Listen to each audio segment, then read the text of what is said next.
याच्यामध्ये आपण जे अंडी टाकणार आहोत हां आत्ता हां एकदम नो टेन्शनमध्ये याचं जर टेम्परेचर जर कमी जास्त झालं किंवा काय झालं याची अडचण म्हणजे आपण कशी दूर करू शकतो. आता पहिली गोष्ट याच्यात तुम्हाला काही करायची गरजच पडत नाही. जसं आता याच्यात प्रत्येक सेटिंग झालेले असतात. आता काय महत्त्वाच्या सेटिंग आहे तुम्हाला समजवतो.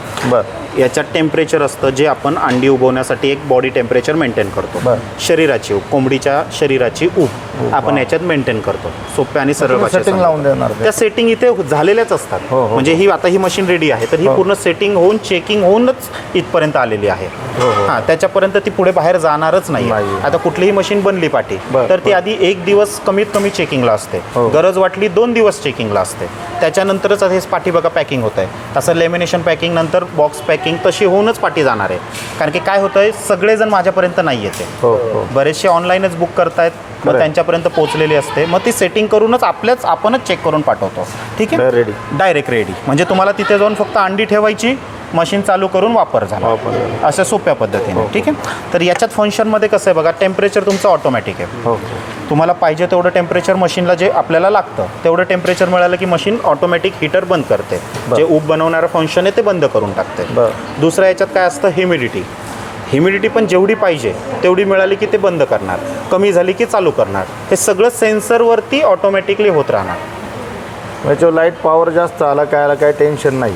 स्टॅपलायझर लावायचा. जर व्होल्टेजचा तुमच्या इथे प्रॉब्लेम आहे मशीनला जी ऊब पाहिजे ती कमी जास्त तर हा कंट्रोलरच करणार आहे तुमचा. बरोबर. म्हणजे ह्युमिडिटी असो, टर्निंग असो, ओव्हर हिटिंग असो सगळं तो स्वतः करणार आहे. बाहेर आपला जर घरचा लाईटचा व्होल्टेजचा प्रॉब्लेम असेल, रानाखेड्यात असतो हां तर तसं असेल तर तुम्हाला स्टॅपलायझर लावणं गरजेचं आहे, खूप गरजेचं आहे. बरोबर. ठीक आहे ते समजा. ठीक आहे. दुसरं समजा ओव्हर हिटिंग झाली. आता काय असतं एरवी तुम्हाला नाही अडचण येत पण उन्हाळ्यात काय होतं अंडी लवकर खराब होतात. मशीनमध्ये ठेवलं तर आपल्याला तो किंवा कोंबडीच्या खाली पण ठेवलं तर बऱ्याच वेळा कोंबडी काढत नाही किंवा रिझल्ट काढलं तरी टक्केवारी खूप कमी असते. तर या मशीनला आपल्याला तो एक फंक्शन ॲडिशनल आहे की समजा ऊब वाढली, टेम्परेचर वाढलं मशीनमध्ये किंवा बाहेरचं लोकल वाढलं तर मशीनमध्ये तरी ती कमीत कमी वाढू देणार नाही याची ती पूर्ण काळजी घेते. म्हणजे ओव्हर टेम्परेचर झालं तर पाठी बघा इथे ॲडजस्ट फॅन आहेत. हे बघा इथे हे तुम्हाला 2 ॲडजस्ट फॅन दिसतात. हे काय करणार हां हे ऑटोमॅटिक सेन्सर बघणार बाबा गरजेपेक्षा जास्त ऊब झाले एक्स्ट्रा ऊब बाहेर काढून टाकणार. परत नॉर्मल टेम्परेचर करणार ते. मग नॉर्मल टेम्परेचर झालं की ऑटोमॅटिक ॲडजस्ट फॅन जे चालू झाले ते बंद होऊन जातात असं. आणि अंडी जे फिरायचं फंक्शन आहे हे पण ऑटोमॅटिक आहे. म्हणजे अंडीसुद्धा दर 2 तासाला 2 मिनिटासाठी ऑटोमॅटिक फिरणार. आता हे जे अंडी आपण याच्यात ठेवतो बरोबर. आता इथे जे आपण अंडी ठेवणार आहोत याच्यावरती आपले सगळे अंडी येणार बरोबर. हां याच्यावरती लाईनीत आपण अंडी ठेवणार. एका लाईनला 8 अंडी सरासरी बसतात. असे टोटल एका ट्रेला 80 अंडी बसणार याच्यात. एका ट्रेला 80 अंडी. 1-2 कमी जास्त बसू शकतात त्या अंड्यांच्या साईजवर. आता तुमची अंडी आहेत RRची तुमची कमी बसू शकतात बरोबर. हां मी म्हणजे जे आहे ते स्पष्ट. आता तुम्ही आता मला म्हटलं ना माझा RR आहे. आता हेच गावरान असेल तर हे बोलायची मला गरज पडली नसती. पण RRचं अंड मोठं असतं. जवळजवळ 60-65 ग्रामचं अंड सरासरी येतच. तसं गावरांचं काय होतं ते 38-40 ग्राममध्ये संपून जातं, 35 ग्राममध्ये पण संपतं. ठीक आहे. तर दुसरं एक सर याचा जो परत काय फॉल्ट वगैरे याचं काय याच्यात बघा कुठलाही इलेक्ट्रॉनिक पार्ट बाय चान्स तुमचा खराब झाला तर आपण 1 वर्षाची वॉरंटी देतो याच्यामध्ये. कुठलाही इलेक्ट्रॉनिक पार्ट असून द्या तर जो पार्ट खराब झाला तो आपण इथून नवीनच पाठवतो, रिपेअर नाही करत. कुठलाही पार्ट असून द्या, तुमचं मोटर असून द्या, फॅन असून द्या किंवा कुठलीही गोष्ट असून द्या. कारण की रिपेअर करणं पॉसिबल नाही. ऑल इंडिया मशीन जात असते. माझा माणूस ऑल इंडिया जाऊ शकत नाही. ॲसेसरीज आहेत त्याच्यामध्ये दाखवतो मी तुम्हाला.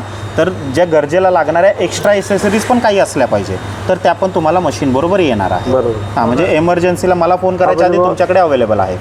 टेम्परेचर कितीपर्यंत आता इथे तर सेट केलेलंच आहे. तुम्हाला मी स्क्रीनवरती सांगतो अंदाजे की तुम्हाला थोडंसं लक्षात राहील. इथे बघा 37.7 आहे. इथे ह्युमिडिटी 70 आहे.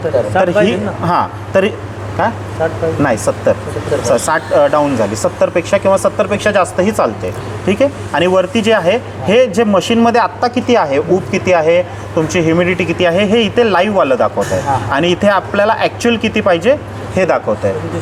हां तसं ते ऑटोमॅटिक होणार आहे. ठीक आहे. खाली इथे आपण एक पाण्याचं भांडं ठेवतो त्याचं फॉगर लावतो. तो इथे त्याचं फॉगरचं कनेक्शन इथे येणार. म्हणजे इथून पुढे फॉगर कंट्रोल करणार सगळं ऑटोमॅटिकली बंद चालू होणार. एक पाण्याचं भांडं येतं. आता हे बघा हे पाण्याचं हे छोटंवालं भांडं त्याच्यामध्ये आहे.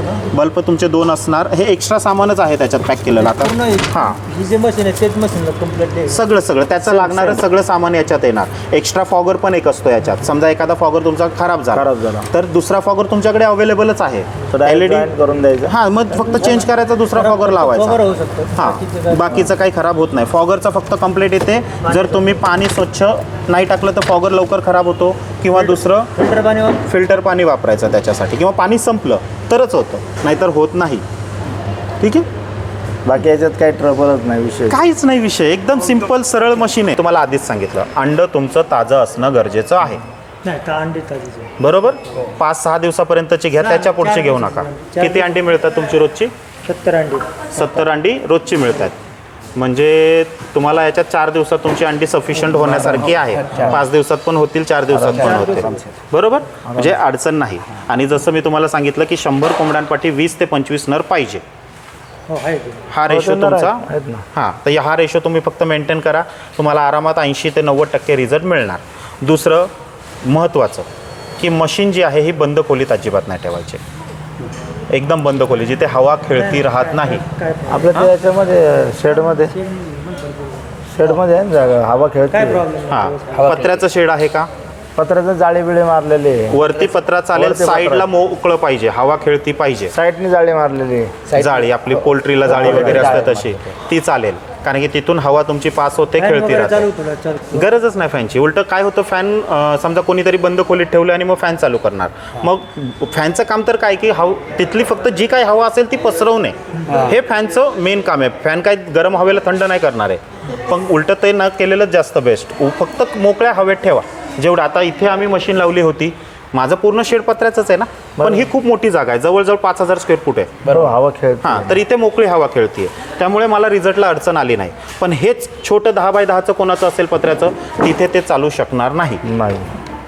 त्याचं काय प्रॉब्लेम. हां, तर तेवढं लक्षात ठेवा. म्हणजे मी निगेटिव्ह गोष्ट का सांगतोय, नुकसान बरोबर, नको, तुमचंही नुकसान नको, नको. आमचंही नको, तर या गोष्टीसाठी मी सांगतोय. आलं लक्षात? पत्र्याच्या रूममधला चालत नाही. ठीक आहे. खाली पाणी, जसं तुम्हाला सांगितलं, पाण्याचा डब्बा मेंटेन करायचा, दररोज एकदा मशीन उघडायची. समजा तुमचं पाणी कमी झालं, रिफिल करा. दररोज एकदा उघडा, रिफिल करा. तुम्ही मला वाटतं व्हिडिओ सगळे पाहिलेले आहेत. हां, त्यामुळे यांना बऱ्यापैकी प्रश्न नाही आहेत, कारण की त्यांनी पाहिलं आहे. फॉगरचं पण त्यांनी सांगितलं की बाबा जळतो, म्हणजे त्यांनी पाहिलं, तर तेव्हा त्यांच्या लक्षात आलं. हां पूर्ण लक्ष द्या. हां, तर सिम्पल मशीन आहे, याच्यात काहीही टेन्शनवालं नाही आहे. फक्त चूक काय होते, अंडं आपलं घेण्यात चुकतं. नर मादाला समजा क्रॉस नसले तर प्रॉब्लेम येतो, किंवा आपण बंद खोलीत ठेवलं असेल तर प्रॉब्लेम येतो. आणि सर्वात कधीतरी येणारा प्रॉब्लेम की कोणाचा व्होल्टेजचा प्रॉब्लेम असेल तर स्टॅबलायझर लावा, म्हणजे तोही विषय राहत नाही. तुम्हाला कुठेही कसल्याही अडचणचा भाग राहत नाही. आलं लक्षात? काही प्रश्न असेल तर विचारा. म्हणजे नाही, आता एवढं सगळं सांगितलं म्हणून तर काय अडचण. हां, म्हणजे मी सगळं नाही, फक्त काय पॉझिटिव्ह नाही. माझ्या कुठल्याही याच्यात माहिती देताना स्वप्न नसतात. मी जे आहे तेच 200 प्रॅक्टिकली किलोमीटर आले नंतर काहीतरी विश्वासाने झालं ना तुमच्याकडे. बरोबर, ते आहेच महत्वाचं ते. ठीक आहे, चालेल. तर 150 किलोमीटर प्रॉपर कुठून आहात? 160 पारनेर. पारनेर, प्रॉपर पारनेर. तालुका आम्ही परवा पारनेरलाच होतो. वाळकुटी मला गावाचं नाव लक्षात नाही. पारनेरच्या पुढे गेलो होतो आम्ही. मी सांगतो तुम्हाला गावाचं नाव. आळकुटे वगैरे निलेश लंके परफेक्ट नाही लक्षात. खासदार निलेश लंके. हां, त्या क्षेत्रामध्ये होतो आम्ही. असं ठीक आहे, चालेल. तर मी तुम्हाला पूर्ण चेकिंग वगैरे पॅकिंग करून मग गाडीत तुमचं आपल्याला लोड करून घेऊ. ठीक चालतंय, आहे, ओके. ओके.